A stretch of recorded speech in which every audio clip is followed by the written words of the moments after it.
While delivering remarks on inflation yesterday, President Biden gave his new slogan a twirl. Take a listen. In a sense, I never expected, let me say this carefully, I never expected the UltraMaga Republicans who seem to control the Republican Party now to have been able to control the Republican Party. I never anticipated that happening. If Putin's price hike didn't stick for you, UltraMaga Republican just might. According to White House Press Secretary Jen Psaki, adding an ultra to MAGA Republican gives it a little pop and is the president's new phrase. So who are the UltraMaga Republicans? Is it all Republicans? Here's Psaki breaking that down. So then who is an UltraMaga Republican? I would say people who support that portion of the Republican agenda. So Rob Portman, Susan Collins, Mitt Romney, would they be UltraMaga Republicans? They can all make their own choices, Ed, and we can let others evaluate that. But I would say that the president's view is those who support a plan by Rick Scott, by Chairman Scott, that would raise taxes on 75 million Americans and get rid of, sunset, eliminate, whatever you want to call it, Medicare and Social Security. That's a MAGA position. And that includes the chairman of the Republican National Committee. That's a MAGA position. That is the chairman of the party. So that's what the president considers, but also, obviously, given 2/3 of the American people, according to a Fox News poll, believe that that Roe v. Wade should be protected. If you're on the other side of that, you're supporting an ultra-MAGA position in the president's view. So we don't need to name call individuals unless they have positions that are aligned with what he feels is the ultra-MAGA wing of the party. Later in the day, Senate Majority Leader Chuck Schumer was caught using the phrase at least 7 times when discussing what Republicans would do if the Supreme Court overrules Roe v. Wade, according to NBC. Strategic political consultant and contributor at NBS Strategies, Nicole Brener-Schmitz, and Republican strategist Melik Abdul join us to discuss. Welcome to you both. Thanks for having us. So, Melik, it seems to me that Democrats have been trying to bifurcate the Republican Party and pretend that the Trump movement is an isolated, discrete event and shame the rest of the Republican Party out of subscribing to quote-unquote Trumpism, MAGA Trumpism, whatever we're calling it this week. But UltraMaga. UltraMaga Trumpism.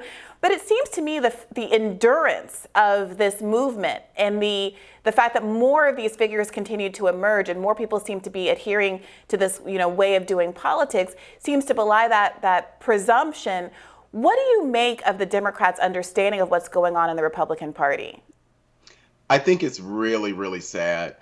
You can tell, so from Jen Psaki, the answer that she gave, essentially, if we were going to be honest, an ultra-MAGA Republican includes anyone who believes anything that they disagree with. The abortion debate has been happening long before we were born, long before any of us started doing media, but somehow that is now an ultra-MAGA position. So they've replaced what we typically hear in media about right-winger and things like that. That no longer sells. So the idea of ultra-MAGA, attaching it to MAGA, so many people have so many different positions within the Republican Party, and I get the whole MAGA component. I'm one of those who would wear MAGA hats myself, but I'm pretty sure for Psaki and many others, I would be considered a MAGA Republican. It's almost like they sit in a room and they talk amongst themselves about whether or not this stuff is sexy. It reminds me of when they decided to kneel on the House floor in kente cloth. They talked amongst themselves and said, oh, yeah, this is actually a great idea. We should do this. But it really doesn't sell. So all of this sloganeering, the Build Back Better versus human infrastructure, these are all things that they're telling themselves that this sells with the American people. But unfortunately, the American people, as we see from the polls, they just aren't buying it. Right. Clearly, they're so proud of themselves for this new label, UltraMaga. It's to me, it's very much a stop trying to make fetch happen kind of thing. So Nicole, shouldn't they, if what they mean is, look, there are some crazy people in the Republican Party, if they're just trying to call out, like, I don't know, Gates and Boebert and Marjorie Taylor Greene and Cawthorn and Gosar and those types of people. They just say like crazy people. I don't know that they need this new highly specific language but that's what the Democratic Party does. Or what do you think about this? Well, I don't think they're just trying to call out that isolated bit. I think they're trying to make a point that what seems like an isolated group of people is expanding within the party, and that this is taking over, and that they're not being penalized or called out for these positions, and this is becoming predominant in the party. I'm glad to see the Democrats taking a page out of the Republicans' book on just staying on message, all shouting the same tune for once. I think that's great. And let's not forget that somehow in 2020, every Democrat was a socialist, according to the Republicans. So taking these extreme titles and slapping them on an entire party that, in the Democratic Party too, a diverse amount of opinions, from the really, really progressives of the squad all the way to the blue dogs in the moderate center. Everybody was called a socialist for a long time there in 2020. So this is political gamemanship. Both parties certainly do it. And Psaki's point, though, about abortion is real. This is something the Democrats are going to hone in on right now, because the reality is we see what's coming down from the court. This country is a country that believes Roe v. Wade on its face should stay the law of the land, and Democrats are going to run on this all the way through November. Marxist, Leninist, socialist, communist, Yeah, so I think was the specific. If only. Nicole, I think your first point was a really important one, because it has to do with the difference between the Republican Party's relationship to its base and the Democratic Party's relationship to its base. It seems like for some years now, the Democratic Party thought that it could basically shame Republicans out of associating with the base, the MAGA base, and MAGA them into thinking, rejecting Trump and getting back in line with the kind of, normal, moderate Republicans of integrity that people like Nancy Pelosi were just, dragged over the last 2 days for saying they wish had a better, stronger party. There was this clip going around that said, I remember when Republicans weren't this way. I wish that strong Republican Party could return. But now there seems to be this realization. What Biden's clip really says to me is this realization that it's not an isolated event, that the Republican Party has embraced its base.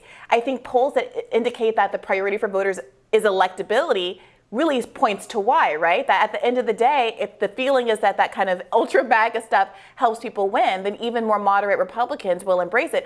On the other side, you have the Democratic Party mobilizing with more force to defeat leftist candidates in its own party, for example, with Senator Turner in Ohio, than it does to mobilize its own base to actually come out and help it defeat Republicans. Does that kind of dynamic resonate with you? And why do you think the Democratic Party seems to not be taking a page out of the Republicans' book at this moment?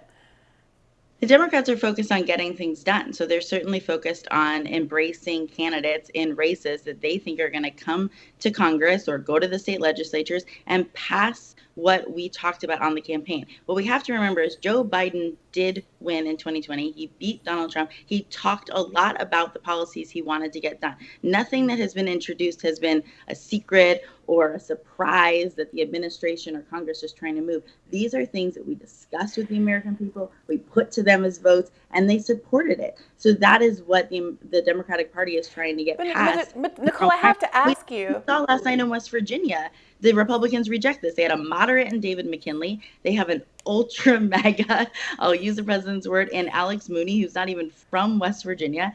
And he handily beat David McKinley, someone who basically they just beat up because sometimes he votes for things like an infrastructure package, which is something the American people want to see and will grow our economy.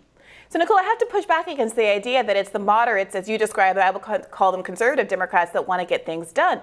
We have the Democratic Party campaigning for and supporting candidates like Joe Manchin and saying that they wouldn't support a challenge to candidates like Kyrsten Sinema, even though it is those conservative Democrats that have been holding up the president's agenda, not any squad members. And isn't that framing exactly what's going on with the Democratic Party, that there is an embrace of the people who are obstacles to Democratic Party progress, at the same time that there is ignoring the people in the Democratic Party who are actually holding up the agenda? That's not what's happening on the right, Melik. Do you think that's accurate?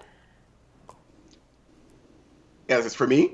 Mm-hmm. Yeah, so I think that there are some distinctions to be made. The whole idea, and that's why I mentioned earlier, the entire thing of sloganeering. I think the problem really for me, and it's not that Republicans support, that there are the ultra-MAGA Republicans who don't support things that other Republicans support. And I think that does exist on the Democratic side. And I don't think that the Democratic Party itself, if it were really interested and really committed to doing all of the things that were mentioned as far as what they were talking about in the campaign, then there's something that they actually could do. It is to eliminate the filibuster. Republicans actually aren't blocking Democrats from doing that. They can do that on their own. And so I think that's one of those things. I don't agree with it because I think that if you do eliminate the filibuster, it is a 100% certainty that Republicans at some point, whether it's 2022 or 2024, Republicans will return to power and they will be able to utilize those same tools that Democrats did with eliminating the filibuster. But I think for me personally, the constant, and this is an extension of the insult that